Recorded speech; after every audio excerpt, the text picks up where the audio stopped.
Hello friends, I hope you are doing well. This is my legal maxim class which is important for BLLB entrance examination and other examination. Those who are pursuing even BLLB honors, they can also enjoy this video.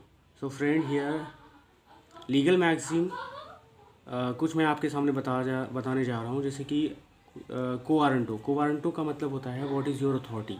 बस आपको specific याद रखना है friend. Mandamus means to command, certiorari means to cause the proceeding, then habeas corpus means to have the body before the court। तो आपको ये specific जो भी चीज़ें मैं बता रहा हूँ ना फ्रेंड, तो यही आपको याद रखनी है, इसमें कुछ भी नहीं याद रखना है। मैं नेक्स्ट भी और भी वीडियो बनाऊँगा इस पर। X post facto means having retrospective effect. Retrospective का मीनिंग आप लोग मैं बता दे रहा हूँ यहाँ पे। रिट्रोस्पेक्टिव का मीनिंग होता है friend the previous thing, previous law और previous anything, previous custom, whatever it is previously applicable earlier. Then friend de jure का क्या मीनिंग होता है फ्रेंड, ये भी आपको याद रखना है यहाँ पे। डी जूरे का मीनिंग होता है rightful entitlement. Remember here, rightful entitlement means once there is a legal permission given by the court or any authority, that is called rightful entitlement. De jure means rightful entitlement. Then de facto, being such in effect though not formally recognized. Friend, remember de facto means being such in effect though not formally recognized. Then inter alia means among them।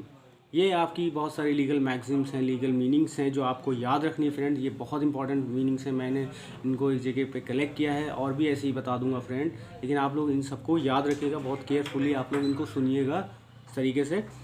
Then damnum sine injuria, damages without injury, इसका meaning है injuria sine damnum, injury without damages, ये meaning है इसका। तो यहाँ पे sign जो है इन सब का वर्ड का मीनिंग है विदाउट, ये फ्रेंड आपको याद रखिएगा। डैमनम का मतलब है डैमेजेस, इंजूरिया का मतलब है इंजरी।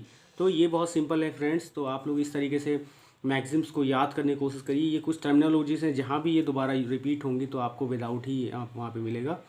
और नॉन अगर कहीं पे फ्रेंड बीच में लगा हुआ है तो उसका नॉट मीनिंग होगा, विदाउट लगा हुआ। इस तरीके से फ्रेंड आपको याद रखना है।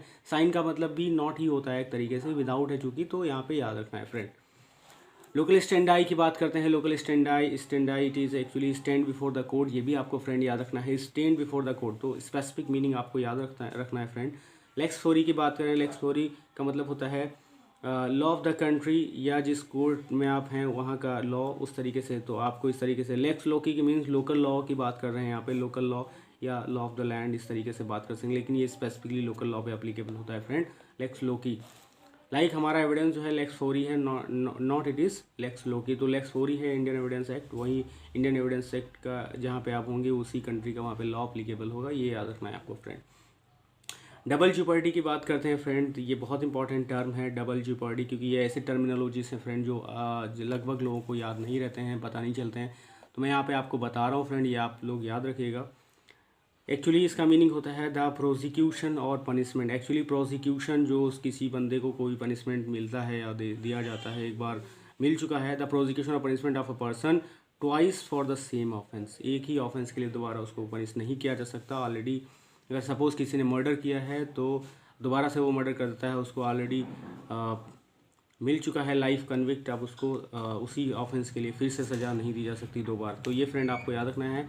देन सेल्फ इंक्रिमिनेशन की अगर बात करते हैं फ्रेंड यहाँ पे, तो सेल्फ इंक्रिमिनेशन का मीनिंग होता है giving of evidence that might tend to expose the witness to punishment for the crime. Actually अपने ही अगेंस्ट में, यानी कि आप ही का केस है और आप ही अपने अगेंस्ट में एविडेंस दे रहे हैं, तो इस चीज़ को कानून जो है मना करता है। तो ये इसका मीनिंग है फ्रेंड, ये आप लोग याद रखिएगा। फिर बात करते हैं जजमेंट की। अगर यहाँ पे बात करते हैं जजमेंट, ज़्यादातर जनरली ये जो है कोर्ट देता है, तो जनरली फ्रेंड्स इसको आपको इसकी मीनिंग पता होनी चाहिए। अक्सर हमने देखा होगा कि जजमेंट कहीं लिखा रहता है लेकिन हम नहीं जान पाते हैं फ्रेंड, तो आपको यहाँ पे याद रखना है। जजमेंट का मीनिंग होता है स्टेटमेंट गिवन बाय द जज ऑन ग्राउंड्स ऑफ डिक्री और ऑर्डर। जो ऑर्डर और डिक्री के ग्राउंड्स पे एक स्टेटमेंट दिया जाता है, किसके द्वारा? जज के द्वारा फ्रेंड। तो ये उसका मीनिंग होता है जजमेंट का। ऑर्डर की बात करते हैं फ्रेंड, तो ऑर्डर क्या है? ऑर्डर भी आपने देखा होगा डिफरेंट टाइम लोग यूज़ करते हैं कि ऑर्डर। तो इस तरीके से आपको यहाँ पे याद रखना है कि किस तरीके का ऑर्डर, कैसे, उसका मीनिंग क्या होता है, ये भी आपको याद रखना इंपॉर्टेंट है फ्रेंड। तो ऑर्डर का मीनिंग होता है formal expression of any decision of a civil court. Civil court का जो भी फॉर्मल एक्सप्रेशन ऑफ होता है वो डिसीजन के साथ जो आता है उसको आप जो है ऑर्डर कहते हैं फ्रेंड। तो ये भी आपको याद रखना है। देन फाइनली डिक्री भी आपने सुना होगा बहुत बार कि डिक्री आ गई, फाइनल डिक्री होती है, इस तरीके की चीज़ें, या डीम्ड डिक्री भी होती है, या partly final partly preliminary decree भी होती है।